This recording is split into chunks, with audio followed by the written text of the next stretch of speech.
making it adapt or crossover into whatever discipline you train in. Okay? So it's principle based. It can be used in any fighting discipline. Some of the elements and standing you can apply into the groundwork as well, and that's obviously not my domain. That would be a really dangerous, Dave. And we'll get started. What I wanted to do, particularly as we talked about on the sheet, we've got it down as I'm teaching the Kissaki method. We want to look at some basic principles and the difference in the way that we would use some of the so-called blocking movements compared to what you would see typically in a karate school. Okay, so some of the guys who've done a lot of training with me will be fairly familiar with the movements, if not very familiar. And it's just a matter of getting hands-on and having some fun with it. So the first thing we've got to think about is how we connect through our feet. Now this is the same for every discipline. If you're on your feet, you want to be in your feet. You don't want to be sort of tottering around on your tiptoes and unstable. So you want to let yourself sink and settle. So you soften your hips, soften your knees, soften your ankles. Just release your shoulders, shoulder blades down. And just feel quite heavy in your feet. Think of rooted, but rooted doesn't mean immobile. Rooted just means connected. You want to be connected to the floor. Just like if you hold on to something, you want to be connected to them. The idea is not to sort of immediately disconnect. We're looking at blocks, so-called. Uki means to receive rather than to block. We think of them more as striking motions rather than receiving or redirecting motions, but there's that element to it as well. So there's lots of ways we can approach it. We keep it nice and functional. Most of the techniques you're going to do today actually will initiate by using the forearms rather than using the hands. Again, it gives us a broader striking weapon, which means it's a lot easier to use. So therefore, in the early stages of training, it means there's less chances of missing. If you have a bigger weapon to hit with, and you're hitting a fairly broad target area, you're far less likely to miss. And if you're relying on things like little knuckle strikes and using that small fist at the end of your wrist. Okay? So Agiyuki is the name of the game. That is rising. Actually, Agi is a pressing motion rather than actually a rising motion. So it's not really a rising block, but more of a pressing block. If I can use Colin, this one please. Keep it as important. There's no point in formalities. If we had a room full of people, we need to be a little bit more formal in our teaching structure. But there's not. So let's just keep it nice and relaxed. Ask as many questions as we want to do from here. First thing we want to be aware of is that when you're standing in front of somebody, you're vulnerable. If you're immediately in front of somebody, they've got all of their weapons, you've got all your weapons. It's sort of 50-50 at best if it's an agreed confrontation. If it's a situation where somebody's being aggressive in the street, actually they have the advantage. If you're 50-50, they've got a big advantage. Okay, because they've already got that mindset. So what we've got to think about doing is how we can do something to change that balance position, that ratio. You want to put the odds slightly in your favour rather than in their favour. If you can put odds greatly in your favour, even better, because the more in favour they are for you, the less likely you're going to get physical in the first place. Okay? But you also want to make sure that you've got techniques that are going to work if you do have to kick off, as it were. So, if they've already shown me that aggressive posture, what I want to do is I want to move outside. I want to move to my strongest position. So I'm moving to a position of advantage all the time. You're always going to be manoeuvring to try and get a better position. Whether you're standing, whether you're on the ground, whether you're up against the wall, it really doesn't matter. If you're flying in the air, you're always going to try and manoeuvre to get a better position. So we're going to move around here. What I want to do is I want to try and engage. All the time I have no level of contact, there's a lot of freedom of movement. So immediately I'll come in and we'll do this just as a pressing exercise. I want to engage this arm. So what I'm going to do is I'm going to press down on this arm and I'm going to encourage this arm to come in. So we're going to come up through into our first rising block position here, and then we're going to come into our second rising block position here. So notice the balance is already gone. You have to take the balance, you have to take the mind. The best way to take the mind, in my opinion, is to hit the head. You can take it in lots of other ways. You can go, oh, what? But that doesn't work quite so well. I saw that in a demonstration once, in a firearms defence. The guy pointed over there and the person holding the gun looked away and they said, we got nothing. Okay, I'd like to see that working all right. So yeah, we're going to go from here to bang, here we've got that movement in. Now, treading on the feet, you may not get that straight away, but it's something to look for. Because if you've got that, again, there's nowhere for them to run away. Okay? So the balance has already gone here. So that's our first point of call here. So I'm going to slam down here, pop here, gives me that way in. So I've got that shifting. This arm is always covered. Now, karate people have a tendency to leave their arms stuck out anyway, which doesn't tend to happen. But whatever happens with Colin's arm here now, I would follow it, or I'd come under it, or I'd go over it. Okay? Or I'd stay on the inside and just work from the inside. So it gives me that sense of controlling the limb as well. So I'm going to go from here, bang here. So this time it naturally went under. That's absolutely fine. But we're looking at hitting through the forearm, across the angle of the neck and jaw here. And it's like a rolling or pressing motion. So what we do is we don't hit with a single blade of the forearm. We actually hit through the back of the forearm. And then we have our roll movement through there. The reason we do that is because it's stronger. If I do this, the so-called karate chop, I always think of James Coburn when I say that, in Night Flint. Yeah, they go from here, and this becomes a dead technique. It becomes a push. But if you've got from here now, you've actually got a line technique. Sorry. Right. Bring you back in. That's why I put on my feet so they don't fall away from me. They go from here, go pop, boom in here. It gives me that connection. Notice there's a heaviness in the limbs as well here. So I'm not up here. I'm there. Okay. Again, if you're grappling, my rudimentary understanding of grappling is that you need to sink your weight. You're not going to let yourself be top heavy because you're too easy to unbalance. So we need to sink. Bang here. So this is my movement in. Okay. So we're going to practice that a little bit, and then we're going to try and build on it a little bit as well. Everything you do should be built up in layers. So therefore what you're doing is always reinforcing the bottom layer, the foundation. You're always reinforcing the foundation. So that's done every single time. You go 1, 2, 3. And every time you build up by another technique, you're reinforcing what went before. Okay? That way you can get higher repetition without the same degree of boredom that sets in if you're just doing the same thing over and over and over and over again. You're doing the same thing over and over and over again, but something else added on. Right? Now it's literally from pushing the arm.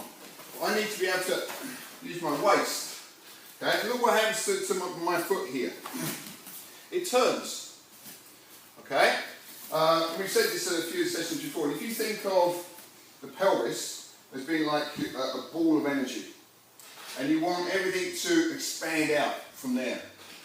Now, if we're going to push through the floor, you don't start by pushing through your feet. You actually start by pushing through here.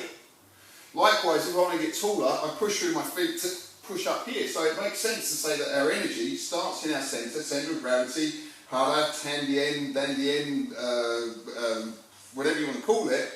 Okay, that's where it starts. That's our energy. So it expands out from there. So you've got that wave of energy through the technique. So I'm going to come up from here, going to go pop, boom, here, that brings all that weight in. Look at my foot position. Not that. The strike, certainly from our point of view, at least one foot needs to point in the direction that you're moving.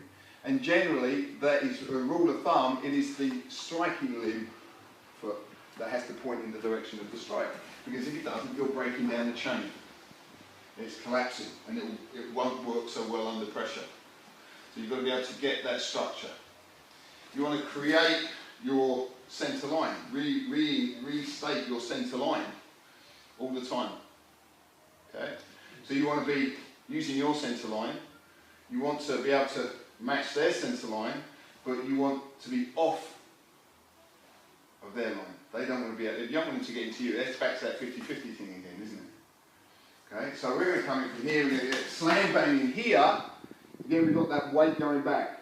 If I stay here, what happens is Steve's weight will just carry on moving forwards. So I've got to be able to set my base. This is what we said earlier on about being in your feet, not on your feet. If I'm on my feet, as soon as I hit me, I'll topple backwards. There's a great line from a Tai Chi master called W.C. Chen. He said it talks about breathing through your feet. And I think that's a really good image. So if you think about connecting your breath all the way down to your feet, it helps you to get that rootedness, that connection. Okay? Doesn't mean it can't be uprooted. Anything can be uprooted, but it makes it a much more stable base. Okay? So I want you to think about when you do movement again here. So get that movement hit. Boom. So there's a wave through the body. It's a wave out. So it does this, it's like recoil, boom, and it comes out again. So you've got a second wave coming out of the technique. Boom, Okay? So that's what we use when we do the strikes. And that opens up pathways. Every time you make a strike, you create a window, you create a little bit of space, you fill up that space. I'm sure if you're working on the ground, what you do is once you get a little space, you fill it up. Okay? And if they create a little bit more space, you get in there a little bit more. It's like a snake, boa constrictor. Okay? Tightens up. More space, tightens up. More space, tightens up. Okay? Until you can't breathe in anymore. Okay? Okay, so let's try and do that again. Address that again. You don't have to keep on pounding each other in the chest. Once you've got the idea, you don't have to keep on doing what you want to try and do now. Whereas at the moment, we've been training it as a 1-2 movement, which is quite right. You have to build up the components in its broken down parts before you reassemble it. Okay? So you've got to understand each component. To make something work properly, you need all the bits put together in the right order. So if we're working again with Steve here, so what I'm doing from here is that boom, it's 1 now, as opposed to 1-2. Okay? So it comes up from here, boom, 1, whether it's head, body, doesn't matter at this moment in time. This is my movement in. Okay?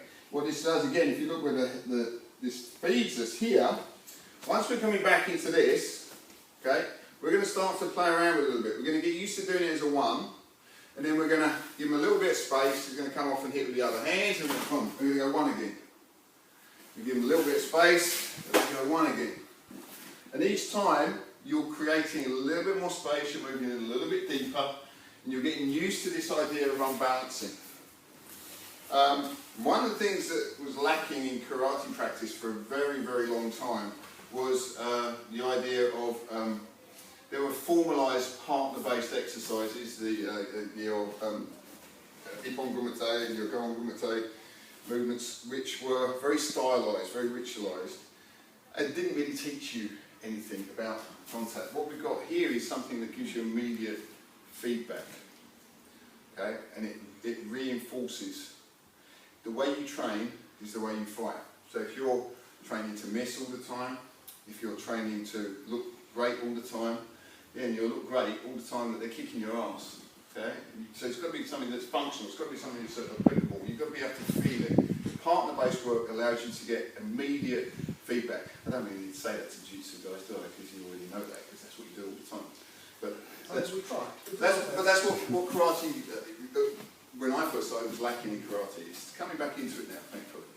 But so we've got that 1, 2. So we're going to come from here, so we're going to go 1. Okay, and we're going to move out, and we're going to go 1. Again, still unbalancing, we're going to move out, and we're going to go 1. So we're looking at this idea of a response rather than a reaction. Why do I say that? Well, we choose our response. We don't choose our reaction. Reaction is something that is instantaneous.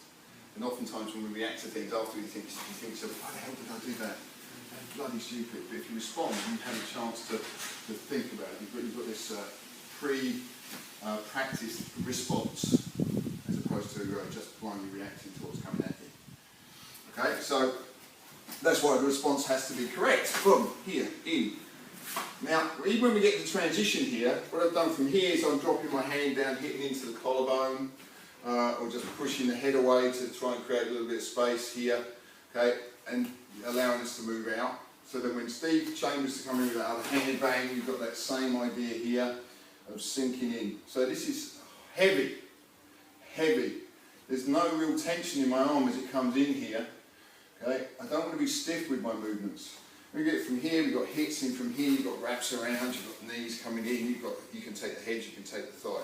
So we want to get our flow drill, if you like, from here, 1, come in, 2, boom, 3, boom, 1 here. So when I do this, Steve's response is to try and hit me with the other hand, which again sort of makes sense, you know, because this is a weak position for Steve, so he's got to try and turn the tables by coming around with something. And notice, as I say, each time we're feeding that a little bit further into the movement. And we've got all of our extra bits and pieces. So we're going to try that. Thank you. Again, just hold the same partner for now. I'm going to move it around a little bit. This makes the technique stay alive for longer. As soon as you hit something with this here, it sort of becomes a fairly dead technique. And so you've got to move it, you've got to be able to roll it. One of the reasons you see the rolls in the strikes, in the blocks, in the punches, is because that's a functional part of the movement. It's not there just because it makes it look better. Okay? Likewise, if you're going to try and get an underhook on somebody's arm, you're going to roll your arm around it. You're going to turn, you're going to take that arm out. Okay? It's a combination of wedges and spirals. Okay? Not my terms used by a brilliant guy over in Chatham called Steve Rowe. Wedges and spirals. They are, it's a great concept because everything starts with the wedge and then it turns into the spiral. So if we're talking here, we're wedging in and then we spiral out. Okay? So we've got our movement through from here. So what we're going to do from here now is we're going to take it a little bit further and we're going to take the knee and we're going to, so take the arm. Be wary of anyone's injuries, be aware of anyone's injuries here. So we've got that movement here. Okay? So we're going to do it again nice and slowly so I don't have to do anything too heavy. Boom, here. So when I move, I want to keep them off balance. There's no point in me being back here. I want to move in front of the head here. And you've got that hooking of the arm. And you also see, thank you, put your arm down. You can also see why some kata have you bringing the arms together in this way. Okay? Because you've got the head, you've got the arm, you're actually lifting through here. So rather than trying to lift the arm, what you're doing is you're sliding your hand through to get to that point. Okay? So if I can use, coming up from here, forming this position, forming this position here, what I'm doing now is I catch the back of the head and I slide through here. So I don't try and keep the arm up here, what I do is I compromise the shoulder by bringing the hand up to my hand. Okay? So very hard to maintain your balance and any degree of control in that position. So what we're looking to do with this is we're going to go slam, slam, slam here. This is a slam as well. Everything hits. Okay? Everything hits. Get that catch. This brings the hand down to the head here. And we're going to just take them down. Okay? And we're going to press the head into the ground. So the idea is to, if you want to get up now, is to smash the head into the ground and step up. Okay? Nice on soft mats, not so nice on concrete. Okay? I remember once having the unfortunate situation of sliding my nose down the side of a pebble dash wall. Took all the skin off the side of my nose, very unpleasant. Hop here has to compromise their balance. Okay? From here we're still moving in, so we could go bang, bang, bang, here. All strikes set up the throws, right? And the reason we've got to stay in front of the head is because we don't want them rolling out. Okay? Because if they roll out, just get the hell away from them. Okay? And here, if I'm pressing here, so Jason wants to roll over onto his back. Okay? And you've got to roll over. No, roll over. No? Okay. But why do I back up? Well, because I don't want him to hit me if he's still active. I give it some space. Okay? Thank you. Okay? If I can borrow you for a moment, you are John. Okay, John. So again, we've got our posture. So this needs to be quite active and alive. It's really not good to practice just standing in front of each other and getting set up like that. As soon as somebody starts to move, it's got to be a live environment. So I'm going to drop my weight, I'm going to be moving around, shuffling around a little bit, making sure that my weight's where it's supposed to be. So when the hands come up, I can actually immediately work into active mode. To be honest, you know, we go straight into that. This is one of my preferred techniques. As soon as the hand comes up, you slam it, hit, roll round, bang, that's where I'll be. Okay? But because we're a little bit late on our response, okay, sometimes happens, what we see is we have this engagement of the front hand coming down, the back hand comes into hit, you're going to come into hit, we've got that strike through. Again, understanding the anatomy of the attack, you don't want to compromise your ability to strike as well. So from here, where the weight is, we're going to go pop, we're going to get that roll underneath the arm, okay, doesn't matter if the arm's straight or not, you know, it's just the same principle here. I've got behind the head here, and then say what's happening, people are trying to do it from back here and trying to bring them down, and people are dropping down to one knee. For the moment, I don't want you on one knee, I want you to just think about standing up, take them down, okay? So you've got to stop him coming back the other way. He wants to go onto his back immediately, don't you? Mm-hmm. Yeah, and he's going to go onto his back, and he's not going to go onto his back because I'm going to be moving to a better position.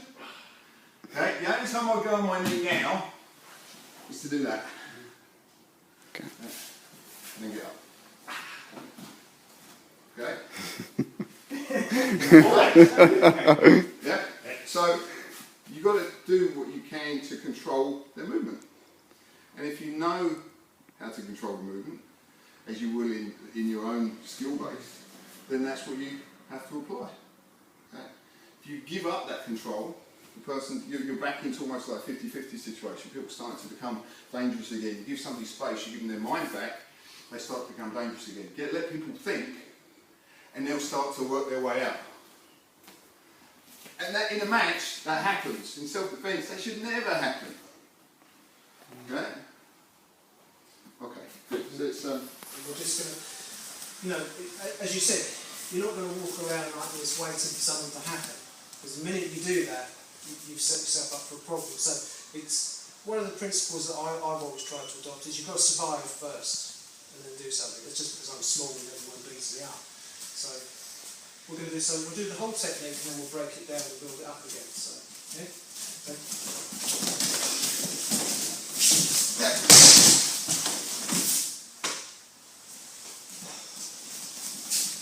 So what we're looking at doing is getting out the way, getting inside. And the first thing to do is to get to the side of the person. Okay. Traditionally, techniques are shown whereas you're in front of someone and you do this and you lift them up. It's around over. You're never going to get that. What you've got, especially if they're throwing punches at you, you've got to get to the side. Now I'm strong. I'm in a good position. I'm lower than his centre of gravity. So all I'm going to do is step inside, lift it, here, fall back. Nice and simple. You're going to put your arm round. You're not going to grab the jacket because you're not going to get that. Not this time of the year. Okay? Put your hand on the hip. Yeah? And then practice it on the other side.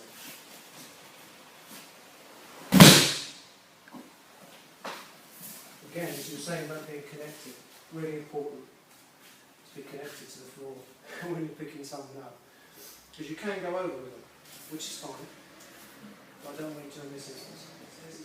But I don't want you using your back, which is the reason why you're in here. I want you to keep your head up, and then it stays off your back and more onto your hips. What I want you to look at now is be awkward. Throw a few punches. That. Yeah? Yeah? So, you don't have to go crazy. We get the idea of somebody's going to be a little bit into this position. You need to get to here now. Good tricep. Important to hold the hip. Now you see why. Yeah? Okay? So you come in.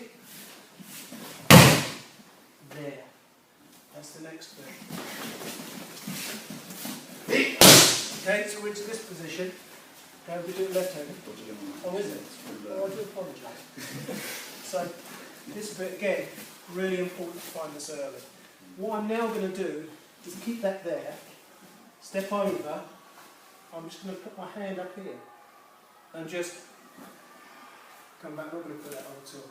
That's the position I want, okay? Because I'll just hold here so we don't put any pressure on that. So as he moves now, I'm really not doing anything. And unlike a lot of textbooks, where you will see people at 90 degrees, wonderful, but it's not as effective unless the arm is above the shoulder. The shoulder joint is now really weak. Okay, so you pull.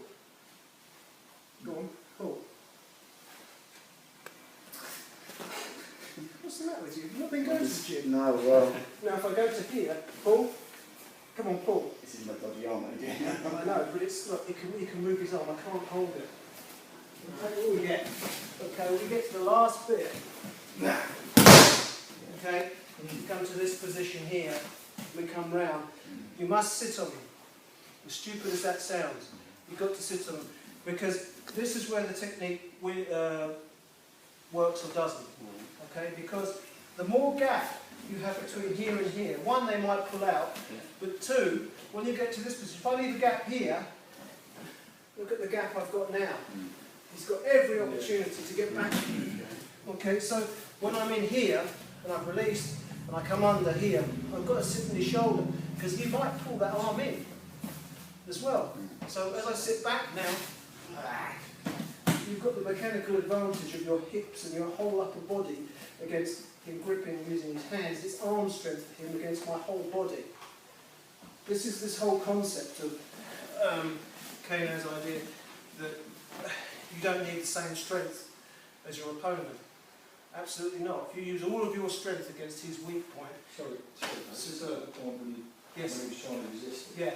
And as you went back, did you lift your hips slightly up to try and help break it? Was it just, essentially, you just lifted your hips slightly? Probably is the answer. Probably. I can't remember. It's age. Okay, we've gone into here. Alright? We've tried to come in to do the technique and he's moved. Yeah? Because people don't like to stay still. So what we're going to do is we're going to kick this arm, we're going to come over the top, we're going to take our wrist, we're going to do that playground technique. He's moved. As soon as he moves, this arm comes over. Where are you? Yeah. Come to this position. You've tried here. It is very strong. Okay? All I'm going to do is hook here. So make sure that there's no gap between here and here. Because if I roll, I'll hit there, and then he'll hit me. And all that pressure is going to go through my ribs, and maybe I'll break one or two, if not three. So what I want you to do is hug him, yeah? Okay, to this position. Come around like you did in the first part. Bring your weight over there. Do not pull up. Because tomorrow morning, your neck will really hurt. And also, you won't break a grip with your neck in this position. Okay? So you bring your weight forward. Here. And it's very uncomfortable.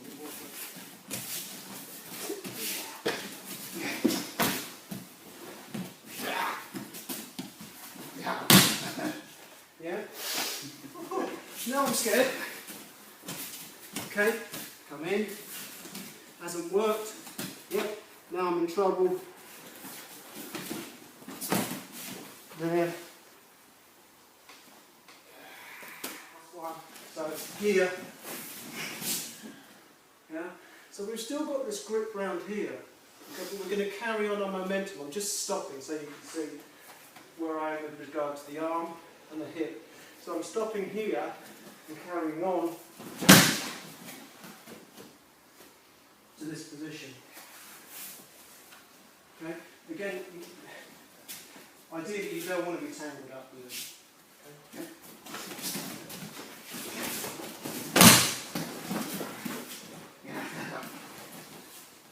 I didn't enjoy that. No. Like this. And then my falls over. But he's on balance. Okay? So what I'm looking for here is this to go past, come round here, carry on. He's starting to lose balance now. Okay? You need to keep your leg close, otherwise you'll sit on your leg and break it. Here. And when you come up, you keep your body tight, somebody with, because it has an uncanny habit of doing that, doing this, and breaking. In that position when you're on the ground, probably better to use your elbow. Because if you miss his head, you're going to hit the floor and you'll break your wrist. Okay. Exactly. And at one point, you're going to lose it. Right,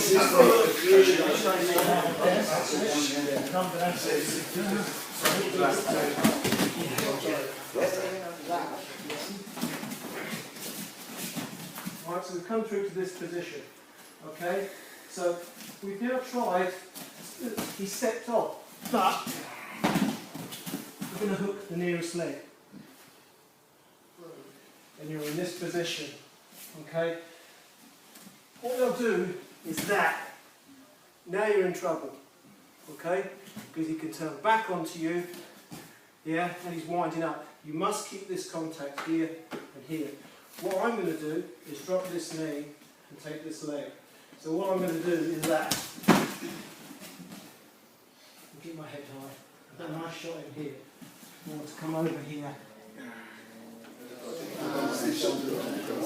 Okay, I'll do it on you first. So the strike in the middle.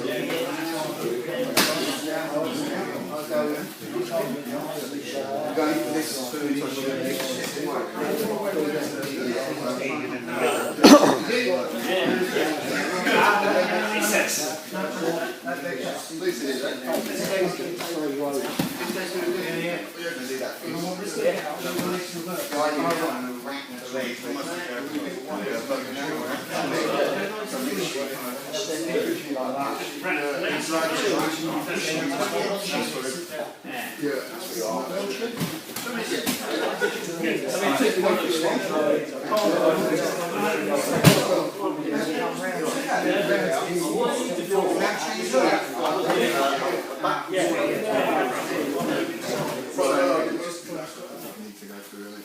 We're going to go straight into do some more work. As I said earlier on, we wanted to look at, from our point of view, is to put across what is referred to as the Kissaki method. I don't consider Kissaki to be a style of karate. It's an approach to training. It's a principle-based approach which applies to whatever the system is that you practice. That could be karate style, it could be Jujitsu, it could be Kung Fu, it could be Taekwondo, it could be absolutely anything. Okay, so you can apply the same principles to it. Even boxing, to a degree, you can apply the same principles to it and actually find it beneficial to what you're doing. If you're looking at making or improving, if you're looking at getting more out of your art as a self-defense system, it is a very worthwhile tool to add to whatever style you particularly focus on, what your base system is. So we're looking at the blocks. We did our rising block just now, and we're going to look at what happens when we combine the inner and outer block movements, the so-called uchi, soto-uki movements. Because, as Dave was saying earlier on, very much so, you get this milling attack, people swinging their arms around like mad, and you don't want to be caught by swinging out. Even though somebody who's not skilled at punching can hit with a lot of force, particularly when in stress situations you get this tunnel vision kick in, and you don't see the arms swinging around. You've got to train to look for what's going on within your line of vision to tell you what's going on outside of your line of vision. Okay?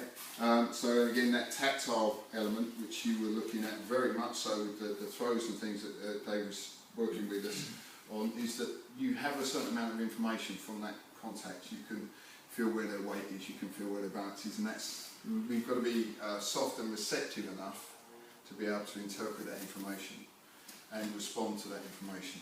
As again, earlier on, as we said, not react to it, but respond to it. So you've got that skill base that's already ingrained, which you go to as your response, your auto response. So we're looking at the inner-outer movement. You've got, even irrespective of what style we come in, we have an inner block, an outer block, or we might have an outer block and an inner block, depending on what school format you follow. But if I can follow Steve for a second here, we've still got this idea of engagement through here. This is where we're going to be. So where we were looking earlier on at actually coming around outside and taking the punches from the outside, this time what we're going to do is we're going to take a punch from the inside. Okay? So still the same principle. We're looking at this idea of balance. Okay? So this hits in, and when we get to there, we're going to come back into that knee position here. So let's think about how we engage the nearest limb. People will offer something. It might be that there's bring the hand up into that space and you can slap it away or strike it away. Mid-knuckle strike into the back of the hand is very effective for a pain signal.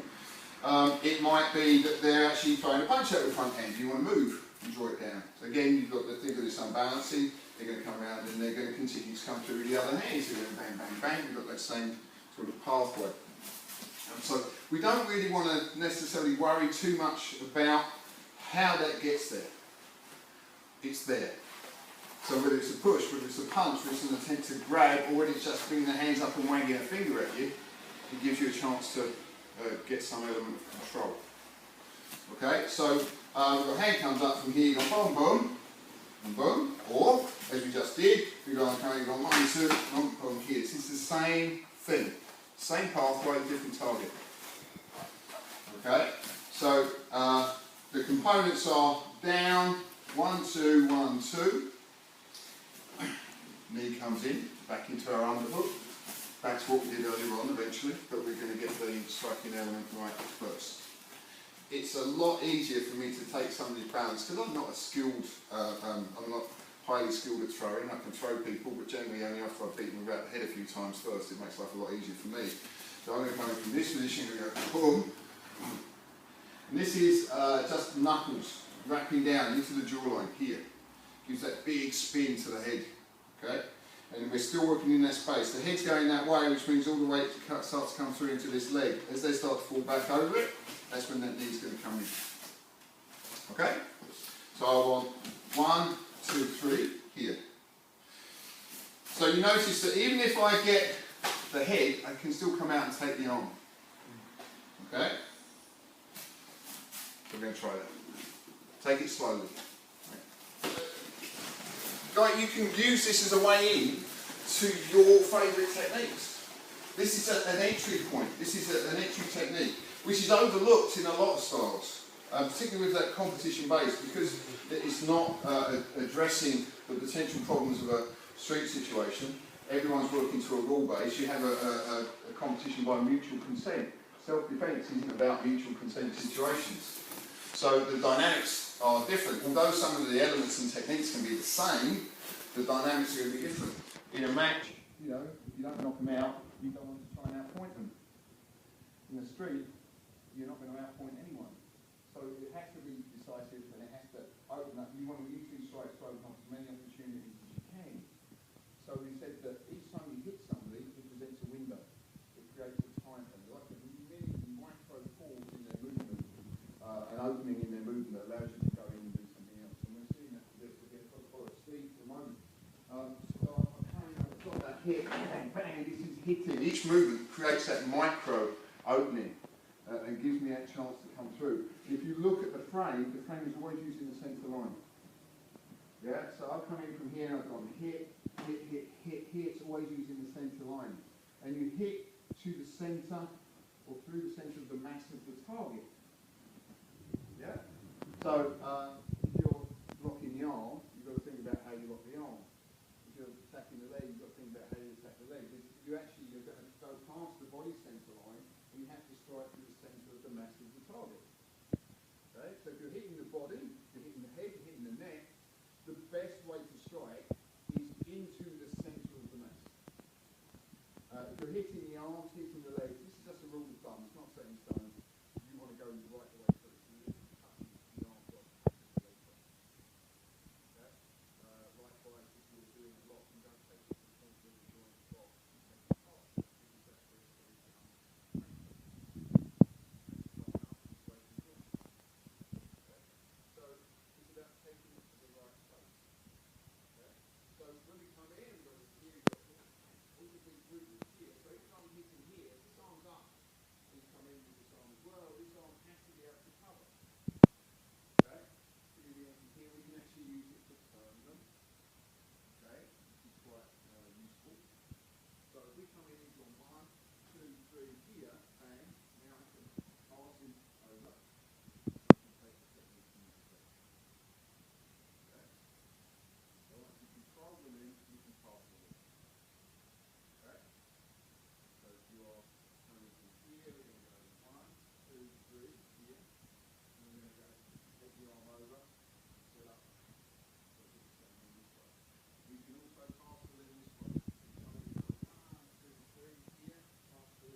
drop my weight here, so he's already unbalanced here. Look at my weight and height here.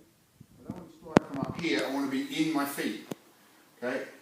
In my feet. Remember we said earlier on about the Tai Chi quote, breathe through your feet. Rather than disconnect, you want to think connect through the floor. Give yourself a base of support. If you're going to pick something up, you're not going to do it if you're off balance.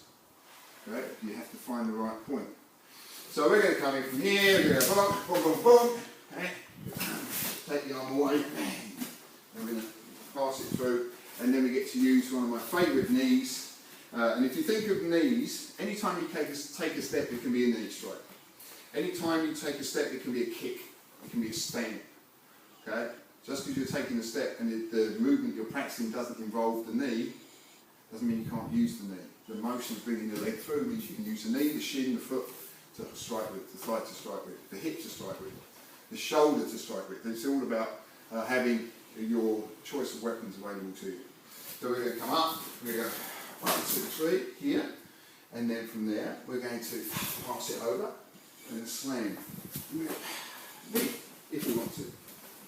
Okay? Let's try it. Favourite technique, and improve your favourite technique. But if we think of it as a method of controlling and passing, there's a number of ways we can do it. Okay? And you'll find that sometimes your favourite you're not in the right position for your favourite technique, so something else has to be done. Okay?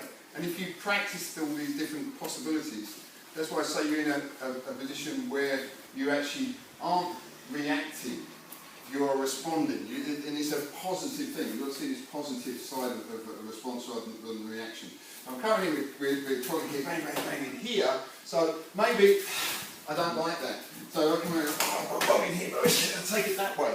Come on, bang, bang. So you've got the same techniques again. Okay, it's just passing. Once you've got control of a limb, you put it wherever you want it. Okay, if you want to use it to execute a throw, that's what you do.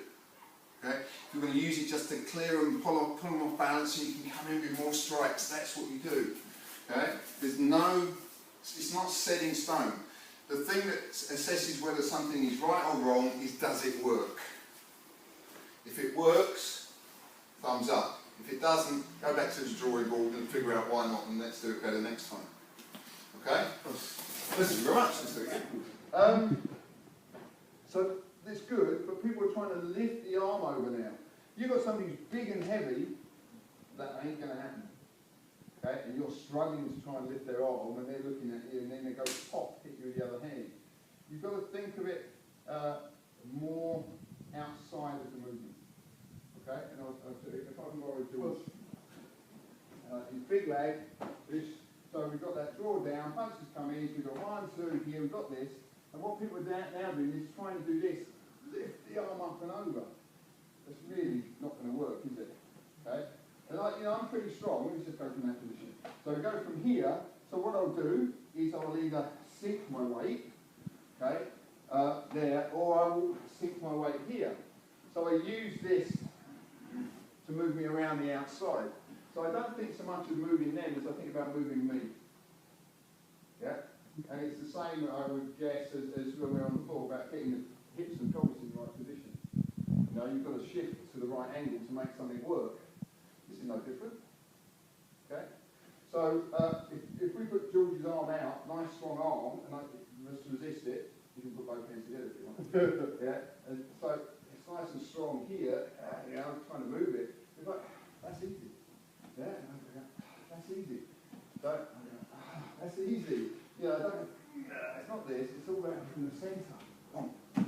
And then, okay? So, thank you. Fantastic demonstration, I appreciate it. So let's go back to our partners and try it again. Let's think about that idea of moving around the arm, rather than focusing on moving the arm. Okay? Distance. This is why, once we've got some degree of contact, we want to maintain it. As soon as we lose that contact, there's too many variables come back into play. Okay? So if we can follow an arm, lead an arm, we've got a very good idea where everything else is. You know, we are one species after all. So if I can borrow a colleague, so I've got my engagement in here, bang, got that hit, okay, got that hit. So if we get up a little bit closer, we do the same thing, we hit elbow, forearm, fist, fist, knee. This is another one of my pet focus, which you see in a lot of the kata. It's just a really simple neck crank. Now, the thing about any neck crank, be sensible when you practice it, you're working with basically just over 10% of the body weight working with the head, which means if you bring the head around really, really quickly, what you'll see is that 90% of the body weight has to follow it. It is a big risk of injury to the neck. Okay, we talk about sore necks tomorrow. You'd have a really sore neck tomorrow. You'd be like something out of Beetlejuice, you'd be facing the wrong way. So we're going to get that. It comes up, boom, boom, boom, boom in here. Whoop. And just, you crank. As you crank, you step. Okay? So notice that no time did his head leave his shoulders. Okay? You want that to be a constant of the exercise. So you don't want to hear any grinding or cracking noises as you're turning the head, so please be nice with each other when you do this. Also, we think about when the head turns. So we've got a little clip, one of the extras on the videos we put out from the Origin seminars, was that if you think about the way the head moves, is your neck okay? Tell me again afterwards. So the head will turn this way, right? The head will turn that way, and there's quite a lot of movement here. But as soon as we combine those two movements, those planes, we go through that 30-45 degree arc through the middle, everything locks up. You know, so you know, Colin can tip his head back quite a way before he starts to be compromised. You can do it, absolutely, of course you can.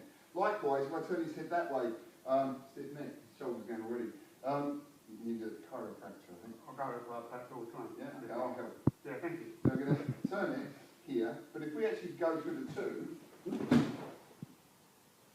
yeah, so take a line that divides, think of it like a graph, okay? You've got vertical and horizontal, and then you've got a diagonal line that goes through. That's the line you take the head through. So you're combining the vertical and horizontal turn, take it through that diagonal turn.